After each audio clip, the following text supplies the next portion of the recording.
इसे कहते हैं अकल के अंधे और गांठ के पूरे। भारत का इतिहास रहा है इस मूर्ति पूजा के कारण ये देश गुलाम हुआ मुसलमानों। जिसने 16 बार हारा वो 17वीं बार उसी मंदिर के पुजारी को अपने साथ मिला करके इस भारत को अपने कब्जे में किया। ये इतिहास है।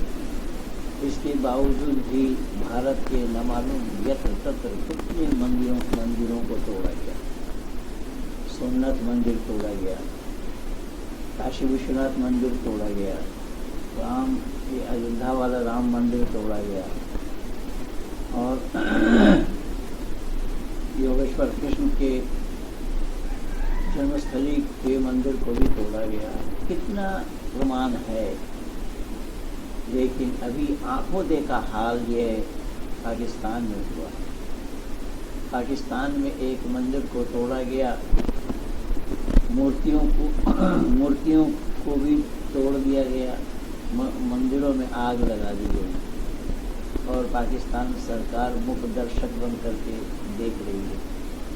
खैर सरकार क्या करे वो तो बात की बात है, लेकिन जो लोग ये मानते हैं कि मूर्ति हमारा रक्षक है, मूर्ति हमारी रक्षा करेगी, ये कर सकती है, तो उस मूर्ति का भोग लगाने से क्या फ़ायदा हुआ? उस मूर्ति को पूजने से क्या फ़ायदा हुआ? उस मूर्ति के सामने आरती उतारने से क्या फ़ायदा हुआ?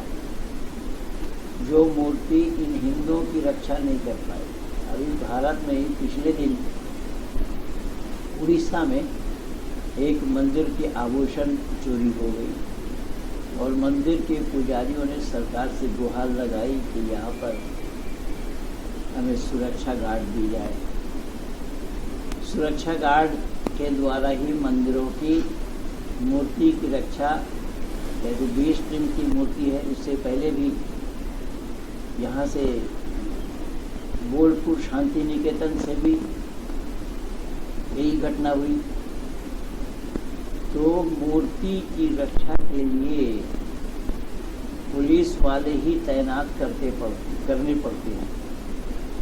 जो पुलिस के संरक्षण में मूर्ति रहे वो मूर्ति हिंदुओं के रक्षा क्यों और कैसे कर सकती है? हिंदुओं की बुद्धि मारी गई और अकल नाम की कोई चीज़ नहीं है, ना अकल पर ये दखल दे रहे हैं।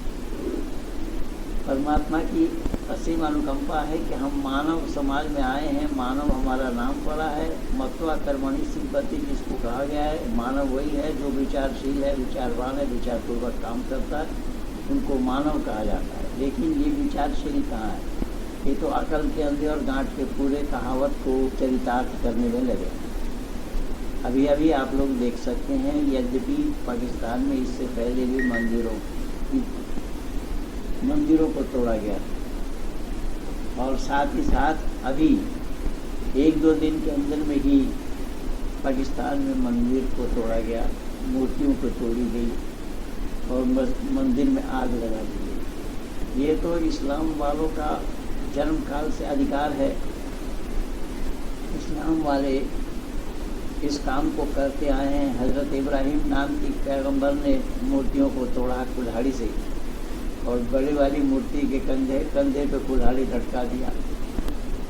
जब घर वालों ने पूछा तो बोले इस बड़े वाली मूर्ति से पूछ के उसको तोड़ा किसने? तो इससे भी वो ज्ञान देना चाह रहे थे, तब भी ये अकल ठिकाने में नहीं आई, क्योंकि ये अकल के दुश्मन जो ठहरे।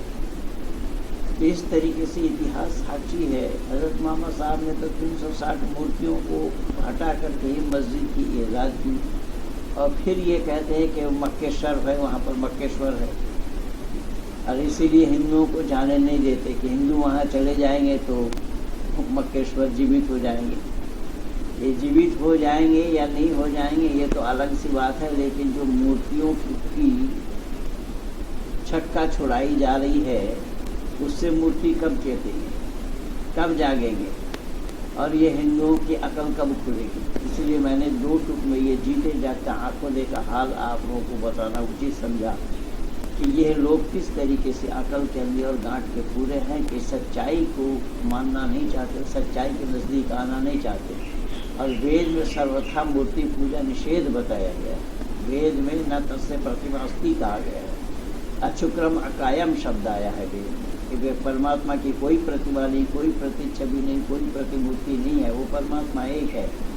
एको देवा सर्वभूतेषु गुणा सर्वव्यापी सर्वभूतांतरात्मा, वो परमात्मा एक है जो ब्रह्मांड के रचयिता है, स्थिति करता, प्रलय करता और मानव मात्र के किए हुए कर्मों का फल दाता है। वो कितने हैं तो फौरन वेद से आया है, न द्वितीय न तृतीय चतुर्थ न पीयूष पंचम न सप्तम सप्तम। वो 10 तक गिनाते हुए कहा गया है कि है दुनिया वालों तो परमात्मा एक है, वो 2 नहीं, 3 नहीं, 4 नहीं, 5 नहीं, 6 नहीं, 7 नहीं, 8 नहीं, 9 नहीं, 10 भी नहीं है। वो तन्हा है, एक है, अद्वितीय है। उस परमात्मा की पूजा करना चाहिए। ओम सनो बंधुर्जनिता सविधाता धामानि वेद भुवनानि विश्वा यत् देवा अमृतमान शाना स्थिति धामन दैर। ऐ लोगों, वह परमात्मा सब लोगों के भ्राता के समान सुखदायक, सब लोगों का नाम, स्थान और जन्मों को भी जानता है, क्योंकि वो सबका गुरु है, आचार्य, राजा और न्यायाधीश भी है। इसलिए सब मिलकर उसी की पूजा करनी, उपासना करनी योग्य है। वेद की अवहेलना, वेद को न मानना और इसके बावजूद भी बड़ी बड़ी लफाजी किए जा रहे हैं ये पोंगा पंडित लोग, और जिनको कुछ भी अता पता नहीं है। और परमात्मा के लिए कहे लोगों, वो परमात्मा सब लोगों के भ्राता के समान, सब लोगों के भ्राता के समान परमात्मा है। तो राजा दशरथ के भ्राता के समान थे मर्यादा पुरुषोत्तम राम, या वासुदेव के भ्राता के समान थे योगेश्वर कृष्ण। इन अकल के दुश्मनों की दिमाग में कभी भी नहीं आ सकती, क्योंकि अकल के दुश्मन जो ठहरे। इसमें भी कुछ लोग काली का दर्शन कर रहे हैं, कुछ लोग और कुछ कर रहे हैं, और कुछ लोग और कुछ कर रहे हैं। ये सब ढकोसला है। इससे सिद्ध हो रहा है, इस प्रमाण मिल रहा है कि प्रमाणित होने के बावजूद भी जो उस अंधकार में विचरण करे, तो ऐसे लोगों को क्या दाद दिया जाए। इसीलिए मैंने 2 टूक में ये जीते जागता हाल आप लोगों के सामने प्रस्तुत करना उचित समझा। कल मैं रात को ट्विटर में भी लिखा था यही बात, इसलिए मैं वीडियो में आप लोगों को अपनी बात पहुंचाना उचित समझा। इसमें भी कोई काली का दर्शन कर रहे हैं, कोई किसी का दर्शन कर रहे हैं, कोई और का दर्शन कर रहे हैं, जबकि काली दर्शन करने की चीज़ नहीं है, काली देखने की वस्तु नहीं है, वो आँख का विषय नहीं है। अगर हम माने परमात्मा को माता पिता बंधु सखा है, इसलिए उसको अगर माँ माने तो काली मानेंगे, तो भी काली का दर्शन करना संभव नहीं है। इसके बावजूद भी लोग लफाजी किए जा रहे हैं कि काली का दर्शन हुआ। ये बेकार और फजूल की बातें हैं। जब तक इस अंधकार से प्रकाश में नहीं आएंगे, तब मानव कहलाने के हकदार या अधिकारी नहीं बनेंगे। इसीलिए हमारे सारे ऋषि मुनियों ने हमें वेदों की तरफ लौटने के लिए बोला, बैक टू वेदास। तो आइए हम वेदों की तरफ लौटे और इन मूर्तियों की रक्षा करें। मूर्तियों की रक्षा कैसे होगी? मूर्तियों की रक्षा होगी उसके ऊपर जो धूल गंदा पड़ा हुआ है उसको पोंछना, साफ करना, ये उसकी पूजा होगी। इसी आधार पर मूर्ति क्या है हमें जानना पड़ेगा, मूर्ति पूजा क्या है हमें जानना पड़ेगा, ईश्वर की पूजा कैसी होती है वो हमें जानना पड़ेगा। उसके बगैर ईश्वर की पूजा किया जाना संभव नहीं है। ईश्वर आज्ञा पालन करना ईश्वर की पूजा है। ईश्वर आज्ञा पालन करना ही ईश्वर की पूजा है। ईश्वर आज्ञा क्या है तो वेद से ही पाया जाना संभव है। इसीलिए परमात्मा का उपदेश है पश्य काव्य, मेरी रचना को देखो, मेरी रचना को देखो। रचना को देख करके परमात्मा का आभास होना ये स्वाभाविक बात है। लेकिन लोग नादान बने हुए हैं, अनभिज्ञ बने हुए हैं, मूर्खता के हद हो गई, उस मूर्खता को प्राप्त किए हुए हैं, उससे बाहर निकलना नहीं चाहते। आइए हम सब मिल करके एकजुट हो करके उस वेद प्रचार में लगे रहें, क्योंकि अंधकार को मिटाने के लिए प्रकाश की आवश्यकता है।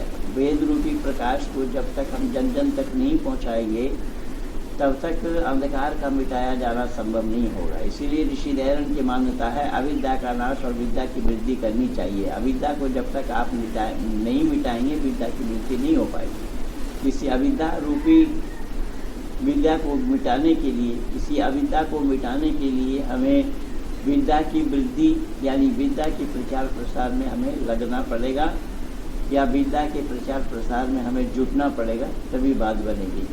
ये वीडियो अच्छी लगे तो सब्सक्राइब कीजिए, लाइक कीजिए, आइकन बेल दबाना न भूलना। इन्हीं शब्दों के साथ महेंद्र पाल आर्य, धन्यवाद।